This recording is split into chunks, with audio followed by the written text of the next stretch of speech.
लोग खालिस्तानी बोल के उनको बदनाम करते हैं, मुसलमान को बदनाम करते हैं। इस देश का मीडिया, इस्लाम एक आदर्श और एक बहुत सच्चा आपके लिए जो है, मुस्लिम महिलाओं ने, छोटे छोटे बच्चों ने अपने गुल्लके तोड़ दिए, अपने जेवरात महिलाओं ने बेच दिए। जो लोग झूठे हिंदू बने हुए हैं, मैं उनसे एक सवाल पूछना चाहता हूं। नमस्कार, स्वागत है आप सभी का हिंदुस्तान 24 पर और मैं आप सबके साथ विपिन चौधरी। पंजाब में आई बाढ़ में मुस्लिम समाज इंसानियत और मानवता की मिसाल पेश कर रहा है और मुस्लिम समाज की महिलाओं ने तो अपने चांदी और सोने के आभूषण बेचकर पंजाब में बाढ़ पीड़ितों की मदद करने का काम किया है, उनके लिए राहत सामग्री जुटाने का काम किया है और छोटे छोटे बच्चों ने अपनी गुल्लकें तोड़कर राहत सामग्री में अपना सहयोग किया है। लेकिन गोदी मीडिया मुस्लिम समाज की छवि को दूसरे तरीके से पेश करती है। जहां कहीं भी इस गोदी मीडिया को मुस्लिम समाज को अपमानित करने का अवसर मिलता है तो खूब अपमानित करती है और कुछ हिंदू भी उनके साथ इसी तरह का कार्य करते हैं।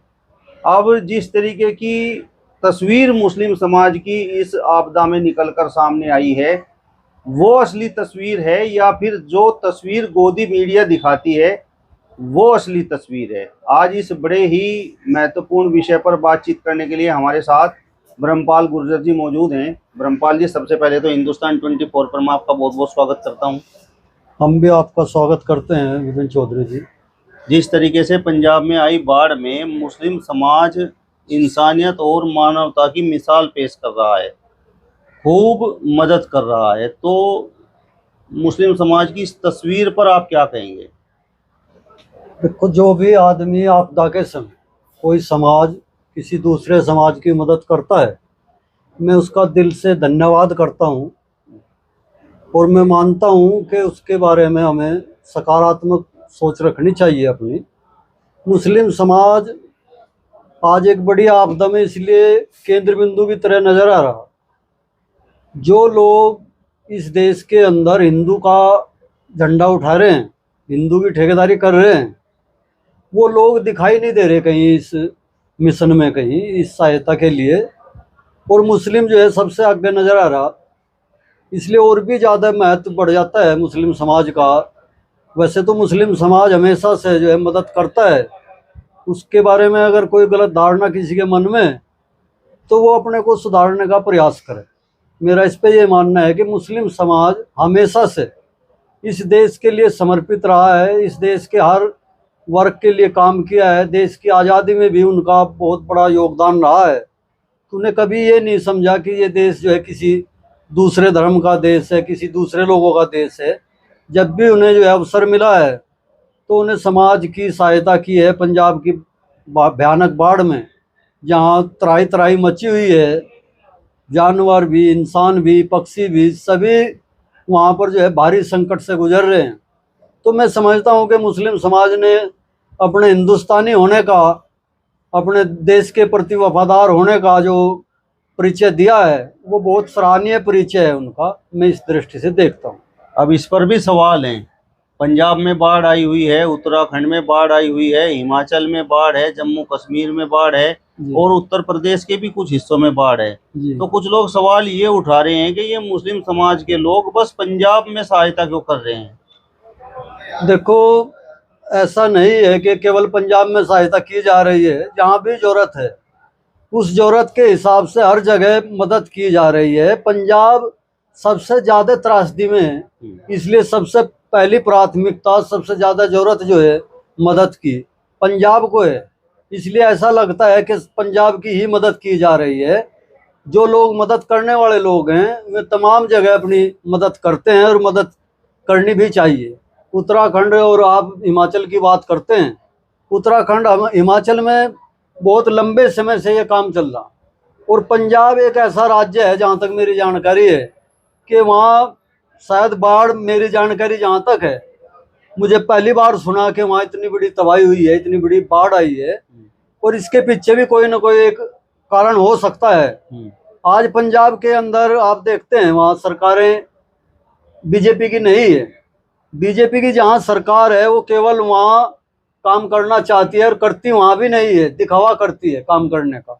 तो मैं नहीं मानता कि केवल पंजाब में बाढ़ पीड़ितों के लिए सहायता दी जा रही है, बाकी जगह भी दी गई है, लेकिन बड़े पैमाने पे जो जरूरत है वो फिलहाल पंजाब की है, इसलिए पंजाब में ज्यादा मदद की जा रही है। मतलब आप घुमा फिरा कर ये बात कहना चाह रहे हैं कि भाई पंजाब में जो बाढ़ है उसके पीछे बीजेपी है। अभी आपने देखा था नेशनल चैनलों के ऊपर कि पाकिस्तान का पानी बंद किया जाए, हम पाकिस्तान को बूंद बूंद के लिए तरसा देंगे, पाकिस्तान बाढ़ में डूब के मर जाएगा। इस तरीके की बहुत सारी खबरें सोशल मीडिया पर भी, नेशनल चैनलों पे भी और भाजपा के द्वारा जो है बताई गई थी। जहां तक मेरी जानकारी है ये उसका ये एक पार्ट है कि उस पाकिस्तान में जो पानी रोकने का इन लोगों ने प्रयास किया, उस पानी को रोकने की इनके पास कोई व्यवस्था, कोई जगह ऐसी नहीं है कि उसको पूर्ण रूप से रोक सकर, किसी का नुकसान ना हो। उसका ओवरफ्लो होने की वजह से जो है आज पंजाब इस देश की जो सत्तारूढ़ पार्टी है उसकी गलत नीति के परिणाम की वजह से जो है त्राहिमाम कर रही है। गोदी मीडिया ने तो मुस्लिम समाज को थोक जिहादी बताया और मदरसों को बताया कि भाई यहाँ पर तो आतंकवाद की ट्रेनिंग दी जाती है। गोदी मीडिया हमेशा वो खबर चलाती है, उस तरीके से किसी समाज का चित्र प्रस्तुत करती है जिससे बीजेपी को लाभ पहुंचता हो। इस देश के अंदर कुछ लोग ऐसे हैं जिन्हें आप हिंदू धर्म के लोग कहते हैं, कुछ लोग हैं, सब नहीं है, कि वो हमेशा सामने वाले को बदनाम करके अपने आप को अच्छा साबित करने की कोशिश करते हैं। जहां तक थूक जिहाद की बात है, अगर थूक जिहाद से आप इस मीडिया के बारे में जानना चाहते हैं तो उसने तो जो है थूक जिहाद भी चला दिया, उसने तो पेशाब के बारे में भी चला दिया, उसने तो जो है नेम प्लेट दुकानों पर लगाने के बारे में भी चला दिया, उसने जो है दलित को कभी ये नहीं कहा कि मेरा है, उसने जो है पिछड़े वर्ग को अपना नहीं कहा, जनजाति के लोगों को अपना नहीं कहा। तो आप मुस्लिम की तो उनसे क्या अपेक्षा करेंगे कि वो उनके बारे में कोई सच्ची खबर चला सके। वो हमेशा जानबूझ के मीडिया जो है देश के लोगों को अपमानित करने के लिए, उनका गलत दृश्य बनाने के लिए इस तरीके की खबरें चलाते हैं, थूक जिहाद हो चाहे कुछ भी हो। जो लोग इस आपदा में अपने घर पर बैठे हुए हैं तो असली देशभक्त वो हैं या फिर वो लोग हैं जो इस आपदा में वहाँ पंजाब में बाढ़ पीड़ितों की मदद करने का काम कर रहे हैं? आपने देखा होगा इस देश के प्रधानमंत्री को बोलते हुए वो एक जुमला चलाते हैं कि हम आपदा में अवसर तलाशते हैं। आपने सुना होगा चैनलों पे भी। तो ये जो आपदा आई है, बीजेपी इस आपदा में भी अवसर तलाशने का प्रयास कर रही है। क्या अवसर तलाशना चाहती है? कि मुस्लिमों को बदनाम किया जाए। वे देशभक्त कभी ना थे, ना है और ना हो सकते। उन्हें हमेशा इस देश का नुकसान किया है। उनकी जो विचारधारा है, उनकी जो थ्योरी है, वो इस तरीके की है कि लोगों को टुकड़ों में बांट दिया जाए, हिंदू समाज को अलग कर दिया जाए, मुस्लिम समाज को अलग कर दिया जाए, सिख समाज को अलग कर दिया जाए, जैन ईसाई को अलग कर दिया जाए, दलित को अलग नजरिए में रख दिया जाए, पिछड़े को अलग नजरिए में रखेंगे, आपके जनजाति के लोग हैं उनको अलग नजरिए में रखेंगे। तो उनसे आप देशभक्ति की उम्मीद कैसे कर सकते हैं? उनके काम को आप कैसे देशभक्ति का काम मान सकते हैं? उन्हें घर में बैठ के ही अपनी भाषणबाजी करनी है और इस तरीके का प्रचार करना है कि जिससे देश को नुकसान होता है। वो मानवता के लिए हमेशा जो है खतरा पैदा करते हैं। उनकी एक भी नीति, एक भी योजना इस तरीके की नहीं है जिससे मानवता को जो है कोई सहायता पहुंचती हो, मानवता को जो है कुछ राहत मिलती हो। तो मेरा तो ये मानना है कि जो आदमी घरों के अंदर बैठे हैं उन्हें आप देश के लिए जो है गद्दारी का काम करने के लिए बोल सकते हैं खुले मंच पे। और आज मुस्लिम समाज को आप, मैं ये नहीं कहता कि आज ही, वो हमेशा से जो है इस देश के लिए वफादार रहे हैं। आज भी उन्हें इस चीज की मिसाल पेश की है कि उनकी देश के प्रति जो वफादारी है वो सर्वोच्च है। उनकी वफादारी पर जो है कहीं उंगली रखने की कोई जगह नहीं। मुस्लिम महिलाओं ने, छोटे छोटे बच्चों ने अपने गुल्लकें तोड़ दी, अपना जेवरात महिलाओं ने बेच दिए आपदा से बचाने के लिए। उनके अंदर जो है अल्लाह का खौफ है, उनके अंदर जो है इंसानियत जिंदा है। उनके बच्चे जो गुल्लक तोड़ रहे, उन्हें पता है कि हमारे जैसे अनेकों लाखों मासूम बच्चे जो है मौत के मुंह में खड़े हैं।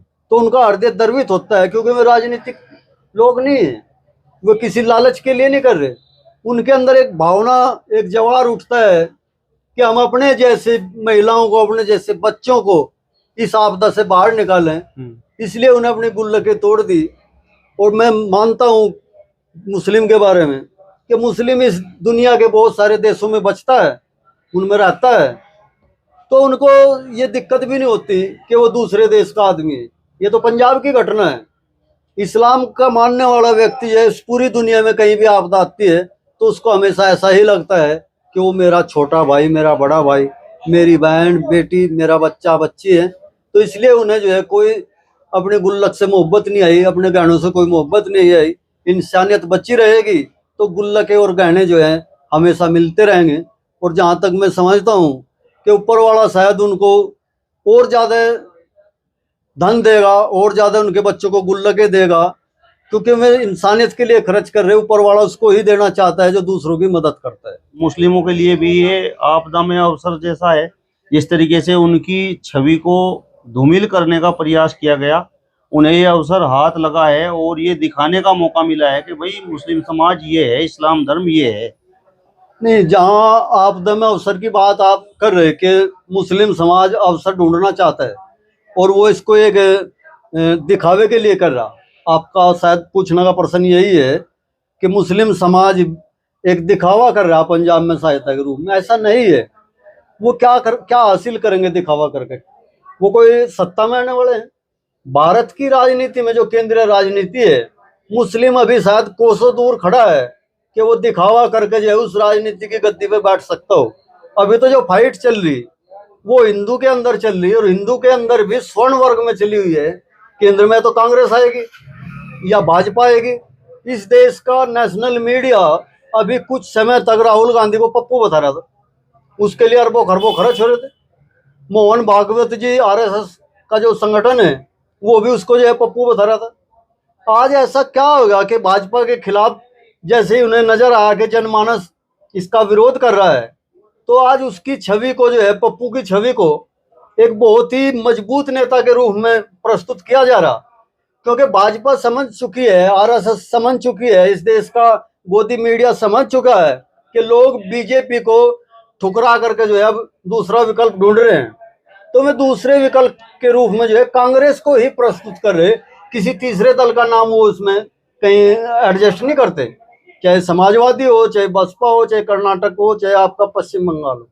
जहां जहां मजबूत नेतृत्व है, चाहे आपका पंजाब का नेतृत्व हो, उनका नेशनल मीडिया में कहीं जिक्र नहीं है। तो मैं नहीं मानता कि मुसलमान आपदा में कोई अवसर तलाश रहे हों। वे सच्चे मन से, सच्ची देशभक्ति के साथ, इंसानियत के नाते जो है पंजाब के अंदर सहायता राशि पहुंचा रहे हैं, वहां की मदद कर रहे हैं, खाने पीने का सामान भेज रहे, जानवरों के लिए चारा भेज रहे, जो भी वहां आवश्यकता की चीज है मुस्लिम समाज उसको बड़े पैमाने पे भेज रहा है। और मैं उनका इस चीज के लिए जो है हृदय से धन्यवाद भी करता हूँ और चाहता हूँ कि उनके अंदर ये बात हमेशा और ज्यादा बड़े पैमाने पर बनी रहे, उनके मन में देश के लोगों की मदद करने। नहीं, ये सवाल पूछने के पीछे मेरा उद्देश्य ये था कि जिस तरीके से मुस्लिम समाज की छवि को खराब किया गया जी, तो क्या मुस्लिमों को ये अवसर मिला है कि भाई जिस तरीके से उनकी छवि खराब की गई है वो दिखा सकेंगे भाई मुस्लिम असली ये है, इस्लाम धर्म ये सिखाता है।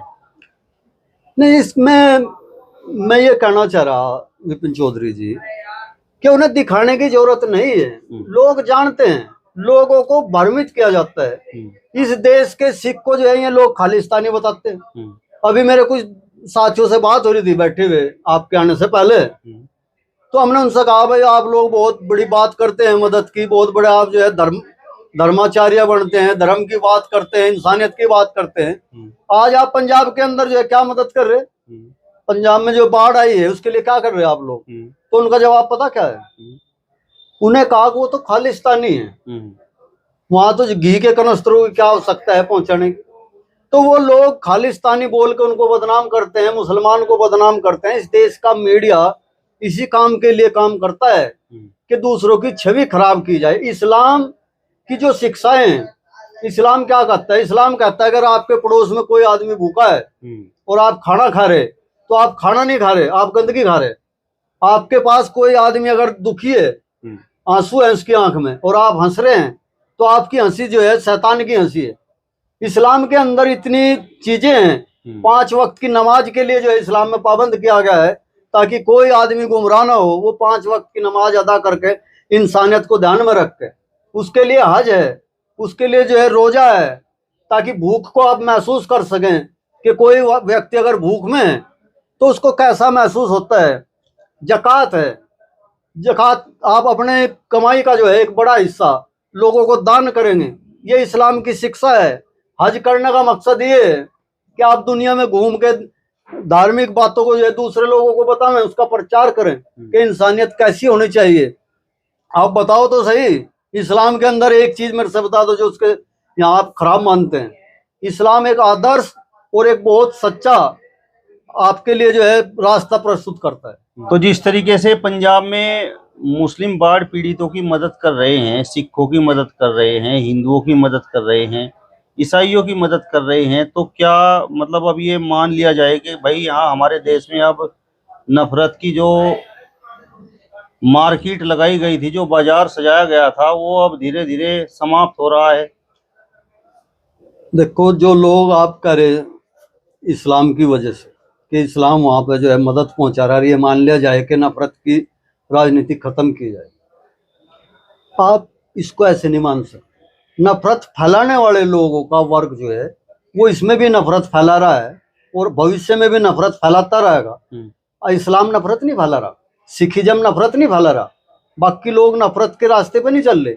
इस देश के अंदर आरएसएस का जो पाठ पढ़ाया गया, मेरा ये अनुभव है कि आरएसएस के अलावा उससे पहले इस देश में कोई आदमी, मैं नहीं समझता कि वो इतनी बड़ी दुर्भावना से ग्रस्त था।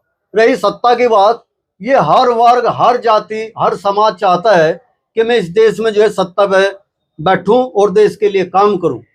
इसका मतलब ये नहीं है कि वो आदमी अधार्मिक है या वो आदमी नफरत फैला रहा या वो आदमी खराब है, सबको राइट है। लेकिन यहाँ सिर्फ आरएसएस और भाजपा नफरत के आधार पर लोगों को सत्ता में पहुंचाने का जरिया बनाती है, बाकी कोई ऐसा नहीं करता। तो मेरा तो ये मानना है कि वहाँ जो राहत राशि या जो राहत कार्य किया गया है उसमें मैं नहीं मानता कहीं नफरत की चीज है, नफरत की गुंजाइश है। इसको बाकी लोगों ने तो खत्म कर रखा। जब तक आरएसएस और भाजपा जो है इस काम पर लगी रहेंगी तब तक नफरत यहाँ चलती रहेगी। हाँ, एक जरूर सकारात्मक मुझे नजर आती है बात कि आप जिन्हें खालिस्तानी बोल रहे वो भारत के लोग हैं, जिन्हें आप पाकिस्तानी बोल रहे मुस्लिम ने आतंकवादी बोल रहे वो भारत के लोग हैं, आप दलित पिछड़े को जो है बेकार तुच्छ मान रहे वो भी इस देश का आदमी है। तो बहुमत जरूर आज उन लोगों का इकट्ठा मुझे होता नजर आ रहा है कि जो लोग देशभक्त हैं, देश के हित की बात करते हैं, देश के हित का काम करते हैं, शायद वो इन लोगों को अब जो है अपने पिछली कतार में भेज देंगे जहां से ये लोग चल के आए थे। मुझे ऐसा लगता है इस तरीके से तो नफरत का अंत हो सकता है। तो मैं मानता हूं कि इसमें भाजपा अपनी तरफ से कोई परिवर्तन नहीं करेगी, ना इसमें आरएसएस के लोग करेंगे। जो लोग झूठे हिंदू बने हुए हैं, मैं उनसे एक सवाल पूछना चाहता हूं।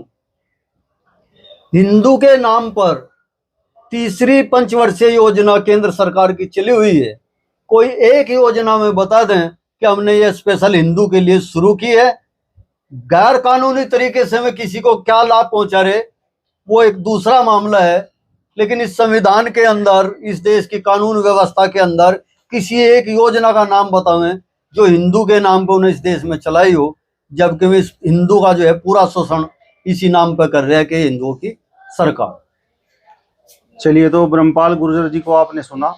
फिलहाल इस वीडियो में बस इतना ही। अगली वीडियो में फिर आपसे मुलाकात होगी, तब तक बने रहिए हिंदुस्तान 24 के साथ। नमस्कार।